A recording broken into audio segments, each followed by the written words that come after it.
എന്താ അങ്ങനെ ഇരിക്കുന്നത്? എന്താ പറ്റി? ഓ ഒന്നുമില്ലടാ, വെറുതെ ഇങ്ങനെ ഇരുന്നത്.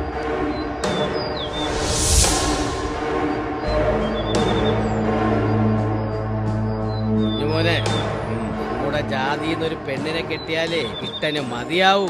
അതിനെ നമ്മളൊക്കെ ഇവിടെ ഇല്ലാതാവണം. സ്വർണ്ണക്കനിയിലല്ലേ അവൻ കയറി പിടിച്ചത്.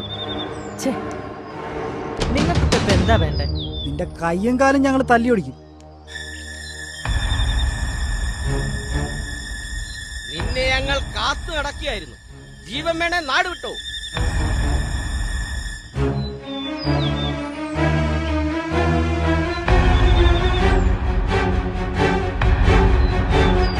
എന്തിന് നാട് വിടണം? അവൻ അവളെ പ്രേമിച്ചോണ്ടാണോ? അവന് താല്പര്യമുണ്ടെങ്കിൽ അവൻ അവളെ കെട്ടും. ഞൊട്ടും. എങ്കിലേ ഇവിടെ ചോരപ്പുഴ ഒഴുകും. എങ്കിലും ആ ചോരപ്പുഴ നമുക്കൊന്ന് കാണണം.